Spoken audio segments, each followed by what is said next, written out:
Hey everyone, and welcome back to the Marketer of the Day podcast. We are here with Bryce Vance from DrivenROI.com.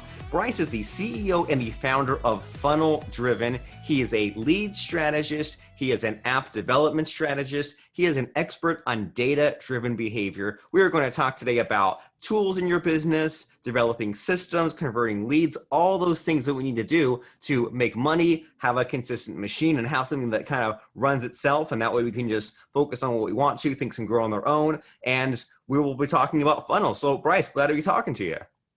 Yeah, thanks for having me on. It's I'm just screwing with the video over here because I look like I'm looking somewhere else, but it's a pleasure to be on. It's been a hectic week, so if my mind is all over the place, just bear with me. I'm here. All right, well, that's good to get bonus points just for showing up. And yeah, it's like we have to learn all these new skill sets, right? Like especially when, I mean, webcams have been around, but being on video so much, it's such a new thing these last couple of years. And there's that number one skill of like looking into the camera, even though it's tempting to look down at ourselves on the screen, but then people are like, why are you looking down? So it's like, yeah, you have to look at yourself, but not at yourself. So yeah, we're trying to figure out where we're even looking, right? Well, and that's why, like, I was never a fan of teleprompters until 2020. And then, like, you can download Big View on your phone. Tip for everybody listening, download Big View on your phone. It's like a teleprompter on your phone, and it puts the words right next to the camera. So you always look like you're staring right into the camera, which is looking at the person receiving it. But you can read a script. Like, you can write your own script. It sounds natural. You can time it. And I was never a fan of teleprompters until I had to do so many Zooms that I'm like, okay, I need to stop looking at the picture, which is down here, and start looking at the camera. But then I can't really see the picture. Teleprompters solve that. Okay, and there's always an app for something, right? And things are these days are like so fast paced that so many times we grab a tool, we get it going, and all these things that maybe we used to think about and plan for 6 months ahead of time, you know, like, oh, maybe I should get into split testing, or maybe I should get into having a lead capture page or checking my open rates. Now all these tools exist, and now you go and you send some emails and you see the open rates, and you can just kind of get the ball rolling without having to spend weeks or months. You just grab whatever app, use whatever platform, and you start going. And so that's really exciting, right? Because now all these things like having a sales funnel and split testing and everything, it's all within the reach of us, just like how you don't have to buy $1,000 teleprompter. You just put the app on your phone. So now it's there. Yeah, it's one of these things that has it's like a juicy contradiction, right? It's like a starburst, okay? The ease of access, having it at our fingertips, is a beautiful thing. Technology evolving to make things easier for the day-to-day person, citizen, business owner, sales professional is beautiful. However, it has created a kind of contradictory instance that a lot of people listening to this may be experiencing themselves or have experienced. And that's you kind of get into the tendency where patience is no longer a virtue that's in marketing. Any marketing specialist, expert, historian, professor, anybody who's been in that realm knows that a good marketing campaign, you're not looking at day-to-day profits necessarily. You're looking at week over week, month over month, quarter over quarter, year over year. You're looking for long-term profitability, not just a quick buck that's going to fizzle out. And a lot of people, because tools are so immediately available, for instance, Facebook ads, Facebook tells you themselves it takes 5 to 7 days for their learning curve to figure out what their algorithm's doing with any new ad, optimized ad campaign or placement. More novice advertisers tend to hop on and think that day one, they're all of a sudden going to be a millionaire because they ran a Facebook ad. That's not how they work. They're easier now, but it's removing a lot of the strategic capabilities that before it was just at your fingertips all the time. You actually had to level up your implementation. And, you know, as you're talking about some of that, what comes to mind is that whole idea of like the different types of creativity. There's like these 4 quadrants, right? And sometimes you have to be looking at that and solving a problem, make a decision right now. Other times you have to just get started, just do something. Mm-hmm. Other times you have to go back and see how things are going. Like there's the thinking fast, and then there's the mathematical, logical, and then there's the emotional. So sometimes you're thinking fast, emotional, or fast logical or slow logical. And so that's what comes to mind, where it's like we have to sometimes shift gears, and and part of that is just like you said, getting things rolling, giving, for example, the Facebook ads algorithm their 5 days to do their thing, and then maybe readjust later, and not necessarily be getting impatient and turning ads on and off, or like switching things up so much. Yeah, exactly. It goes back to that old cliche. You can either have it good, fast, or cheap, but never all three. You pick two. Whatever two you pick is how that outcome is going to occur. And it's the same thing in advertising.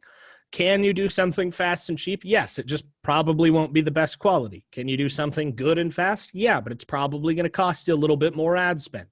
You never get a perfect balance of all three, at least not right away. Obviously, the ultimate goal with any marketing tools, any strategy, any outline is to get as close to a mix of all three as possible. But that takes time. That's not an immediate thing. And so speaking of the immediacy, what gets you excited these days? Is it is a lot of your time or your excitement from the Facebook ads, or like what's kind of the hot topic for you right now personally? So what my firm specializes in is intent and behavioral data backed omnipresent ecosystems for client acquisition and lead generation. So we're really data heavy. Like our bread and butter is we want to put you everywhere. We want to create what we call the Tony Robbins effect, because everybody and their mother knows who Tony Robbins is, even if they've never purchased anything from him, looked him up, Googled him, went to a seminar. You still know who he is. So we named the effect after that. And we want to focus on two different sets, what we call the 5 C's of scale, and then the 4 pillars of growth. Having that ecosystem as a sphere of influence lets you identify your ideal client and communicate with them when, how, and where they want to interact with your business. So that's really kind of what gets us excited. But conversely to that, not even conversely, I guess in line with that, I get the biggest rush when we have a client come in. They actually let us do what we want to do with them. They give us the creative control we need to really level them up like crazy fast.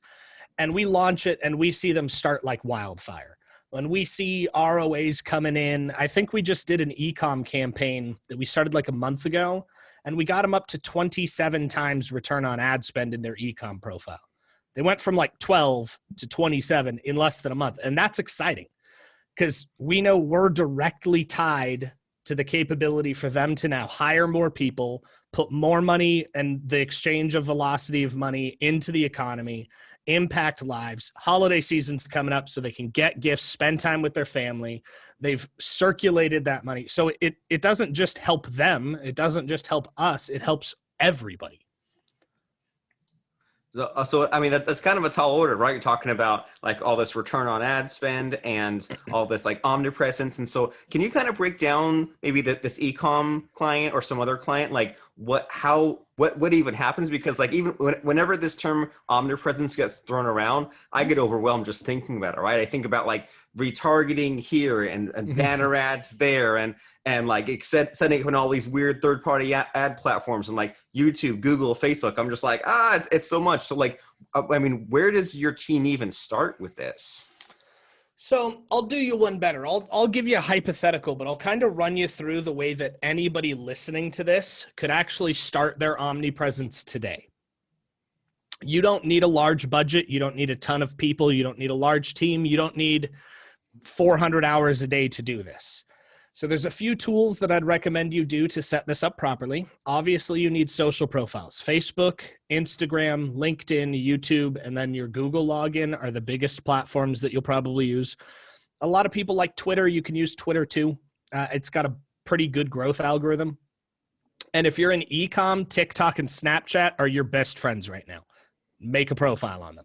They sound cheesy, but there's a reason Walmart and Oracle bought 20% of TikTok, and it's because it's growing like crazy. I think the last stat I read was TikTok's ads have grown 9,800% in the year just for effectiveness, which is ridiculous.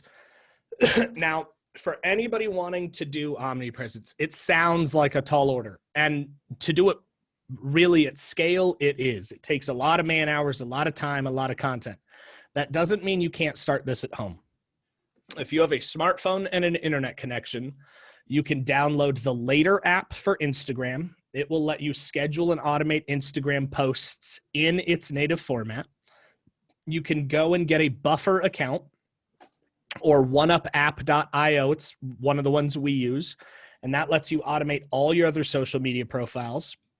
Go get a repurpose.io account. It's like $14. And then set yourself up with a Medium login at medium.com for free blogging, and then an Anchor login for free podcasting. Now what you do is you just choose one day a week. Saturday or Sunday are the ones that I'd recommend because you're typically not juggling work and content creation and family. You typically just have a little free time. Spend like 4 hours just making content. Easiest way to do it, hop in front of your computer or your phone, hit record. Just record video.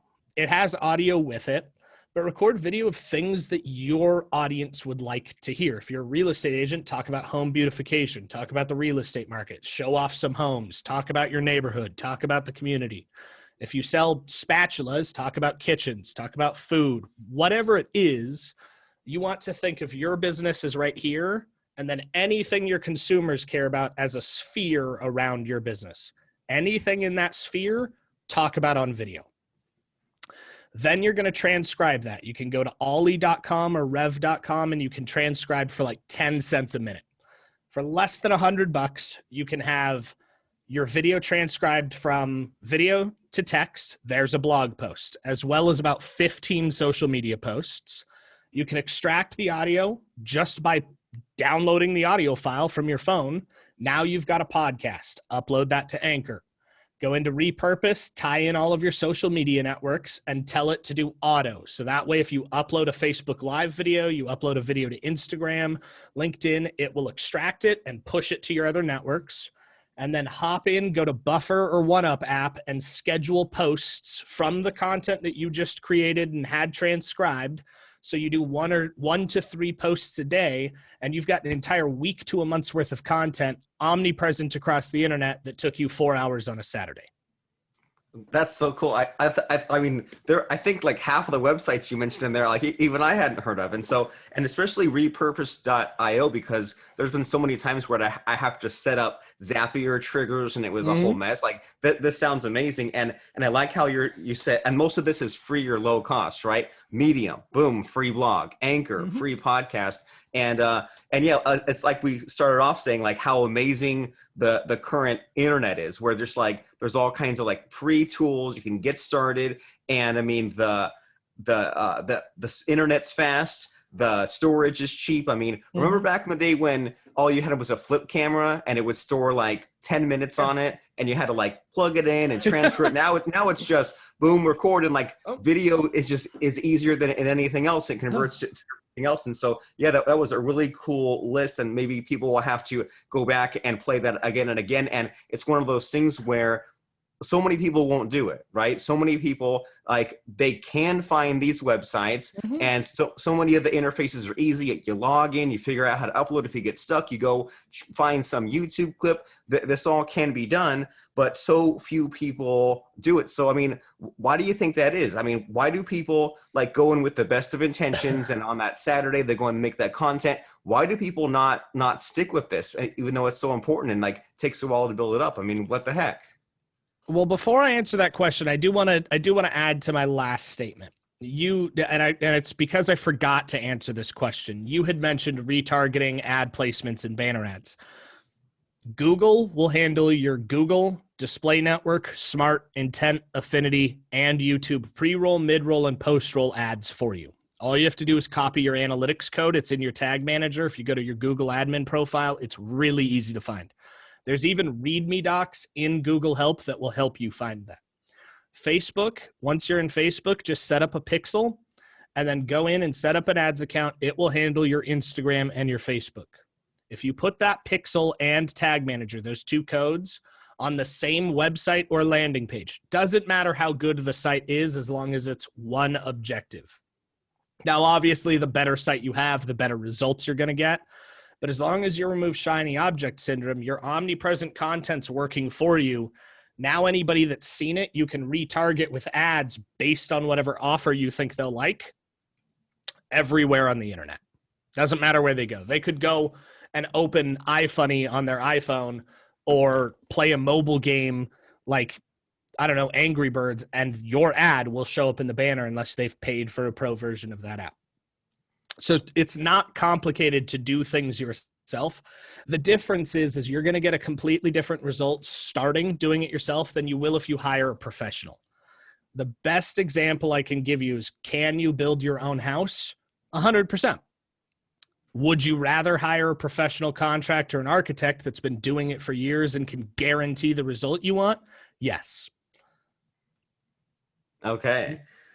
Now, and so that's, I mean, that's a good way of thinking about it, that like it doesn't have to be one extreme or the other, right? We can know about the fundamentals and we can get the ball rolling on some of these easy wins. And that right there that you mentioned, that Facebook pixel, the Google code. I mean, I've had conversations with I don't know what you'd call them, business owners that aren't marketers, right? People that like kind of run their own marketing, which is totally fine. But like I had this conversation with this guy who spent like tens of thousands of dollars on Facebook ads and didn't have any results. And I said, well, do you have a Facebook pixel set up? And he didn't know, like, just something as simple as that. So many of us are kind of like doing things at a high school or a college level, so to speak, but are missing like the third grade education. And so that's one of those things where I hear that advice so often. That's such an easy win of getting the Facebook pixel, the Google code on your website now, even if you're not quite ready for it, because now you can get the analytics, you can start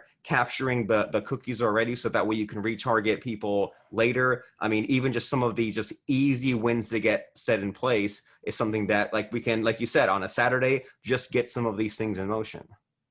Yeah, and I think that leads in to answer your most recent question, to why so many people start with the intention. They start with good intentions to do it, to make the commitment, to start their marketing, to start their content, to get out there, to get comfortable being uncomfortable, and they fall flat. They don't do it. And it has a lot to do with, really, if you boil it down, fear. What if they don't have enough time to be able to make it successful? What if they don't make a return on their investment? What if they don't know what they're doing? What if they spend all of this time and money and it doesn't pay off? That fear is what typically prevents people from actually going out and doing it. One of my favorite quotes is from, and I talk about this on a lot of podcasts, Marshall Silver. He does Turning Point like 4 or 5 times a year. This year's been a little different. They've been digital, obviously, because of the Rona. But one of his statements is, what's the difference between you and that millionaire that you aspire to be? That millionaire you look up. What's the difference? The only difference is they're not afraid of failure. They have failed more times than you have probably ever tried, and they finally got a win.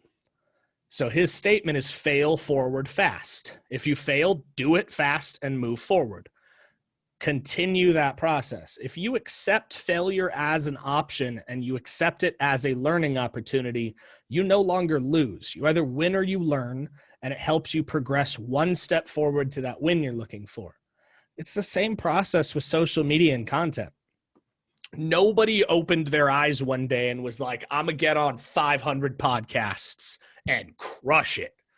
They've all gone through the experience that you and me have, where we start going through it, we get more and more comfortable. For the first couple dozen, we probably fell on our face a lot, didn't look at the camera right, didn't have good audio, broke in and out of video and audio, coughed, sneezed, probably fell on our face a lot through that learning time frame. And the more repetitions we put in, the better we got. Fair enough. Yeah. And as you're explaining that, it makes me think about just how, I don't know, a lot of like this motivation, it's pretty universal. And even, I mean, it's even the way the way we're describing things, it's like, it reminds me of like exercising, right? It's like exercising is one of those things where if you think about how much you will have to exercise in your life, you probably won't start. But if you turn it into a good habit, if you make the time for it, if you can sometimes on those days you don't feel like doing it, put in the discipline, put in the time, and knowing that the motivation will come later. It's like that same thing applies to your content creation and making the time and knowing that at first, like you said, you fail, you fall on your face. And even at first, it won't really pay off, right? Because it's like a long-term sort of thing. Just like at first you take a run around the block or you do a couple of push-ups. It's a small, I keep using this phrase, but it's easy win or small win. It's an easy thing to do. It starts like progressively getting you into the good habit, but just the one time won't do it. You have to keep doing it and over time build up all the podcast appearances or have all the Facebook ads or all the social posts. Like it seems like just it's all the same, right? This like finding the motivation and the inspiration just to do it, whether it's exercise or building your business long term or whatever it is. 100%. I mean, there's a couple people I want to reference here. Like my friend Steve, I had the pleasure of getting to know Steve Kuklo in Cabo over in January and February this year before COVID. And he's a world-class bodybuilder. He's got his own strong event where he does stage competitions. He's been in the Arnold Classic multiple times. He's an award-winning bodybuilder. He did not wake up coming out of the womb like 340 pounds of granite. That is not how he got there. He dedicated his life to fitness. Him and his wife both. And they're amazing people, but they didn't wake up in the best shape a human possibly could be. They put in work, a lot of it, and a lot of reps to get there, and they continue to do it. And another thing that I think is kind of important when we're talking about references is my friend Wayne, he does Hero Nation Coaching, I think is the name of his business. I just watched one of his lives yesterday, and he was talking about this universal truth that people are afraid of pain or failure. But he put it in a really good way. He's like, look, being fat's hard. Being athletic's hard. Choose your hard. Being married is hard. Being divorced is hard. Choose your hard. Being broke is hard. Being wealthy is hard. Choose your hard. Life doesn't get any easier. You just have to choose which version of that you're going to deal with, because it's all hard. It's not, one path isn't easier than the other. It's just a different type of hard. That's a good way of looking at it. Like, it's easy to think, oh, I'm just going down the path of least resistance, but so many times the thing that's easy now is hard later, right? Like, oh, I won't study for that test now. Okay, well then you'll be stressed out later, right? Or I won't work now. Well, you're going to be scrambling to pay the bills later. So yeah, you're so right. And so so it's so important, as we're saying, to do things with, even if we don't sometimes feel like it, or be proactive, or always be taking that action. Do you, Mr. Bryce Vance, you personally, do you ever like have those down days, or ever just feel like stressed out, overwork, in a funk, nothing's going your way? And how do you push through it? How do you make it work, even if it's kind of not, if you're not 100%? So this is going to sound rude, and I don't mean it to. For anybody watching or listening, just fucking do it. I have bad days. Hell, this whole week I've had a washer break, a dryer break, the dishwasher break, a hot water pipe break. Our crawl space is gone. Our HVAC system's gone. We've got a quarantined room, and the car to my Mercedes exploded when I was at a gas station.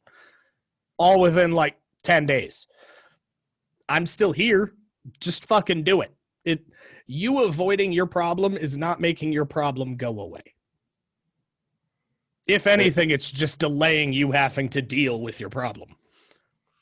You sound like a mini Gary V, and you're so right. And it's like, that's just like the absurdity of life, right? Like when one thing goes wrong, 10 things go wrong, but it doesn't mean that like you're a bad person or that you deserved it. This is how the bad luck happens, right? It all just sometimes happens at once. And like, it is kind of like a test of your adversity, and what the heck else are you going to do, right? Like you can't just sit in bed all day. You have to do something. No, and I don't like the word luck. Okay. And here's why. Luck can be broken down into two things. Luck is opportunity seized, and opportunity is possibility and propensity falling on top of each other. If you put in the reps for whatever the hell it is that you do, doesn't matter what it is, business, life, social, video games, reading, drawing, if you put in the reps, you're likely to have an opportunity, which is a possible and probable event that occurs folding on top of itself. And if you seize that opportunity, now you're all of a sudden lucky. Luck doesn't exist. It's just people that aren't afraid to fail. I love it, and it's like in alignment with this theme that we keep having of like the fail forward fast, like set up so many opportunities that even if 9 out of 10 don't work out, then you have those other ones that are in there. And like, you remind me of like, I was listening to some audiobook on tape once of like an updated Think and Grow Rich. And some university did some study where like people flipped coins and they had two rooms. In one room, they thought good thoughts or they believed in luck. In the other room, they just did it straightforward. And guess what? There was no difference in the coin toss, whether they believed it or they didn't. There was still the probability of the coin landing on heads. So are you going to flip one coin and see if it lands on heads, or flip 20 coins, see if it land on heads, right? It's like to stack your opportunities. I mean, here's the simple truth of the matter. We've been conditioned by socioeconomical issues and complacency, whether it be from education degradation, political degradation, personal degradation, whatever the hell you want to call it. We've been programmed in a society that is designed around creating a worker to fall for the 40, 40, 40. Our school system was designed to create factory workers, not individual thinkers. Our higher education system was designed as a profit-centric unit and is failing. At one point, it was a requirement. In today's world, we have the highest education in human history, the most possibility, the most technology, and millennials were the first generation to have 33% of them a millionaire by 2020.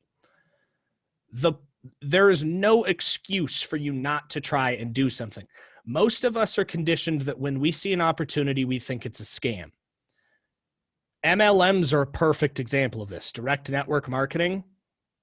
I can name at least 50 people that are multimillionaires because they took that opportunity and actually did something with it. The same opportunity that their neighbors called a scam, where they've now impacted hundreds of thousands of lives and made millions of dollars because they actually did the thing. Okay, yeah, this is powerful stuff. This is like, and like, I mean, and you can think a lot about the people that make it work and people that don't. There's these like, there's all these like success traits, right? There's the matter of like keeping with what works and not going with what doesn't. And then I'm also hearing from you is a lot of like the thirst for knowledge, right? How you keep saying that, you know this friend that had this saying, or you watch this video, or you were at this event with this.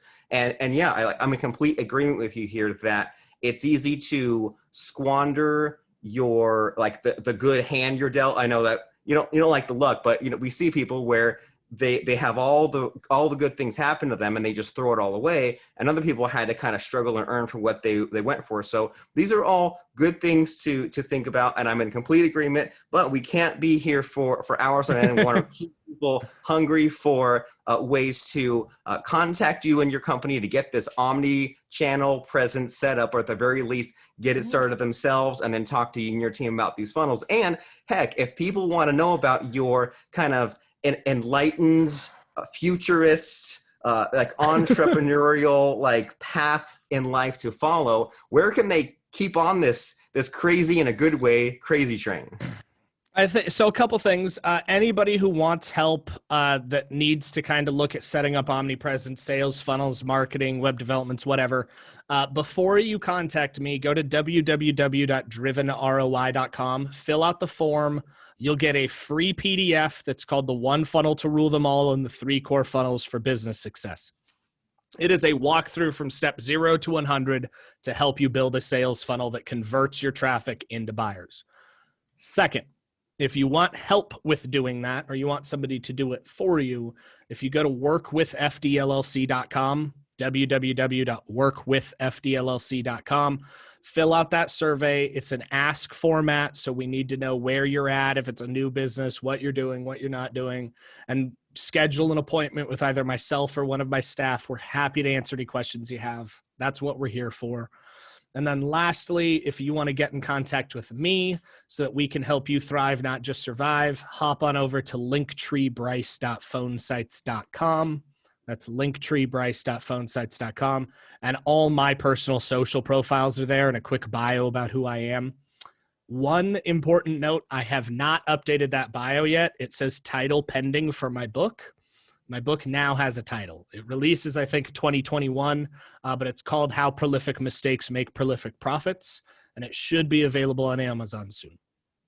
Nice. So that is linktreebryce.phonesites.com to get those social links and to get the link to that book when it comes out. We had workwithfdllc.com and we had drivenroi.com to grab that free PDF report. That way, whichever path people are planning on going, they can at least get educated, right? They can either get educated to maybe do it themselves and get the ball rolling, maybe get educated to start doing it themselves and then say, you know what, this is beyond me, or I see how I'm limited with it just being me, and then they can go to your team. Or they can even just see what you and your team would do for them and kind of see what the recipe is or see what the roadmap is. And that way they're just not going in blind and just like pursuing like a gimmick. They're saying, okay, I want to have this omnipresence. I want to have the Tony Robbins effect. What would Bryce and his company be setting up for me? Then they can kind of get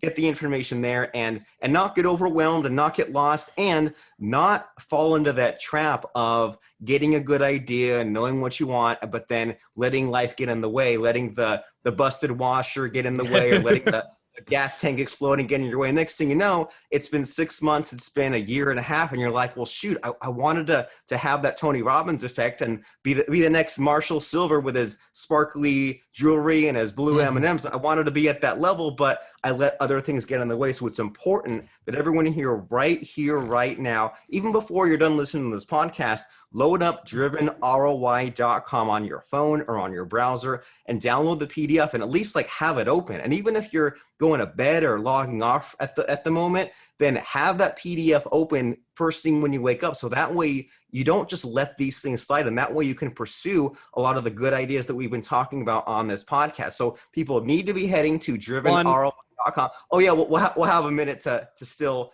add in a little bit. But before I ask you one last question, what do you have? Well, one thing that I almost forgot. If you want to learn from more than just me and Robert, if you want to learn from about 15 to 20 entrepreneurs, small business owners, just rock stars in their field, I do have a published book out called Limitless Expansion Secrets. The ebook is only $1 on Amazon right now. If you go over to Amazon, you can get all of us. There's like 20 of us, 15 to 20 of us. We all did a chapter on our specialty. So you can learn affiliate marketing, digital marketing, brand creation, branding, psychology, sales, tactics, finance, legal. You can learn everything you need to either set up or scale any business for 99 cents. Fantastic. Limitless Expansion Secrets on Amazon. And I love books like that where it's like familiar but not familiar. And sometimes like sometimes you kind of see things from square one, from the ground up, and you see like, oh yeah, affiliate marketing, that's a new way of looking at that, or why haven't I done that? So Limitless Expansion Secrets, that way you can kind of get just a wide variety of different marketing tactics. And so as we're wrapping up, winding down, I know we covered all kinds of crazy topics, but do you think that, is there anything quick that we left out, or failing that, is there something that you wish you'd known years ago that we all need to hear about? I think the best way to answer that question of, is there something that I wish I would have known years ago? This is going to sound real philosophical and kind of deep, and take it as it is. You were meant for more than why you think you're here. Focus on knowing who you are and focus on your why, and believe me, believe yourself, believe whatever higher power you think there is. You were made for more than just surviving. Get out, do it, suck it up. You're going to have to eat a lot of shit before you eat caviar, but it is worth it. I promise you. Awesome. Powerful. Well, thank you, Bryce. And we will see everyone at drivenroi.com. We will see you there.